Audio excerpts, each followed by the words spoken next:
Há 2000 anos atrás, um erro do Poder Judiciário do maior império do mundo condenou um homem inocente à morte.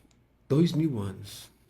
Você deve saber do que eu estou falando, de Jesus, que foi processado e foi condenado, mesmo inocente. E eu, nas minhas reflexões, fiquei pensando: Jesus sabia que ia morrer. Na verdade, a profecia trazia isso. E ele tinha que cumprir a profecia. E o objetivo dele, o propósito dele aqui na terra era esse sacrifício. Morrer, ele podia morrer de várias formas. Mas ele sabia que, fazendo o que estava fazendo, quem ia condenar ele era o poder judiciário da época, através do Império Romano e o Sinédrio. Eu, fazendo essa reflexão, passei a pensar o seguinte: geralmente as pessoas, quando se deparam com situações assim, que envolvem a justiça, o poder judiciário, elas têm a esperança de que podem conseguir, de que não serão condenadas, de que podem ganhar o processo. Jesus não. Ele sabia que ia perder. Ele sabia que ia morrer. Ele sabia que ia ser condenado. Ele sabia tanto que sofreu antecipadamente. Todo aquele sofrimento, aquela agonia, era porque sabia. O sangue que saiu pelos seus poros, o suor com sangue, que é uma doença, não uma doença, mas uma condição biológica de quem passa por um estresse muito grande, é sinal, é sintoma de que ele sabia do que ia passar. E aí eu volto de novo à reflexão. Hoje as pessoas procuram ter uma esperança no Poder Judiciário. E sempre que eu penso em seguir o exemplo de Jesus, nesse ponto, parece até meio contraditório você dizer que, não, vá, confie na justiça dos homens que vai dar certo, quando ele não confiou, não é? Foi o contrário. Mas aí eu parei e fiz outra reflexão. E que eu tenho certeza que você vai concordar comigo, pelo menos em parte. E se você não concordar, tudo bem, é um direito seu, eu respeito inteiramente.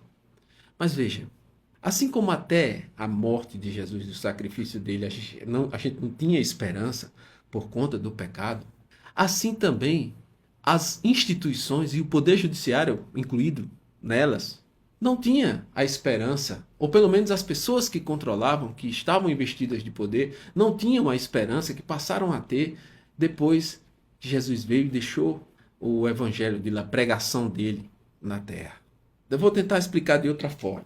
Veja só, a gente sabe que mesmo depois que ele morreu, os cristãos da igreja primitiva continuaram sendo perseguidos pelo próprio Império Romano.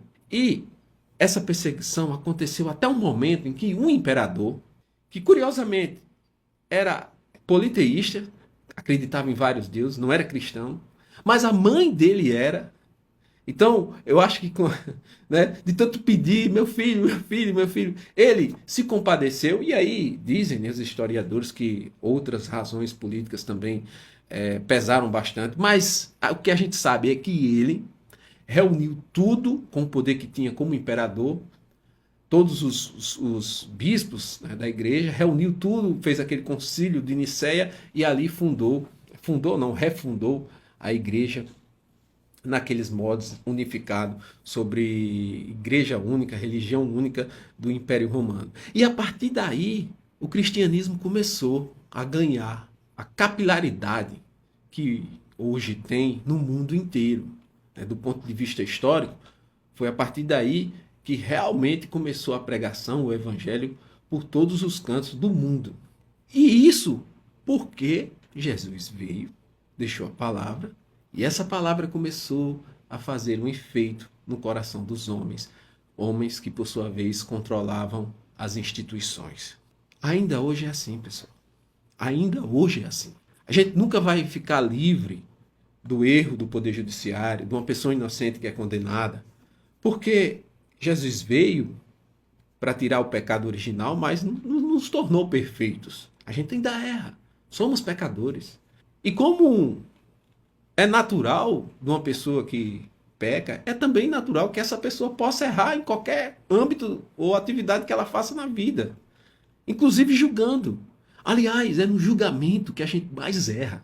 Eu quero deixar para você a reflexão de que sempre que você for julgar alguém ou qualquer coisa, lembre-se primeiro de que foi através de um julgamento que um homem inocente morreu, executado, torturado. Então, se Jesus deixou essa mensagem de esperança, trouxe a esperança de uma salvação, tirando o pecado original, imagine, coloque também embutido com essa esperança a esperança de também a gente ter uma melhora no Poder Judiciário, porque é possível sim. É possível, você primeiro tem que ter esperança, não é só reclamar. Quando eu era advogado, que eu não gostava das coisas que aconteciam comigo, eu pensei, pô, eu tenho que fazer alguma coisa. Até onde eu pude, eu não consegui mudar, então eu disse, eu vou passar por outro lado, vai ser o jeito. E fui, e fiz. Então a gente tem que ter, porque fé, conforme Hebreus 11, 1, né, é a prova do que se espera e o fundamento daquilo que não se vê. Se você tem fé que alguma coisa vai melhorar, e a fé misturada com a esperança, a perseverança, se você tem isso tudo junto de você, você não pode só ficar parado esperando. Perseverar, esperar, beleza. Ter fé, ok. Mas você tem que agir também. Você tem que agir nesse propósito. Você que tem aí o seu filho, a sua filha, né, que você já passou, vamos dizer, tem muita gente que diz assim, eu já passei da idade, não posso mais. Eu queria ser juiz quando eu era muito novo, muito mais nova, queria ser juíza, mas eu sou seu filho, sua filha está aí, fazendo faculdade. Eles são a esperança desse país para frente, desse judiciário renovado. Coloque fé neles. É preciso vocês fazerem isso. Não dá só para reclamar. Por quê? Porque assim a gente consegue multiplicar essa mensagem, assim como aconteceu no passado, por causa da morte de um inocente, a revolução que aconteceu religiosa para atingir o mundo inteiro até chegar ao ponto que estamos hoje. É claro, aqui ou ali vai ter desvios. A gente está, infelizmente, do ponto de vista espiritual, numa guerra. Não há como você só vencer. Há sim uma derrota aqui e ali numa batalha. Mas o que não pode acontecer é você perder a esperança.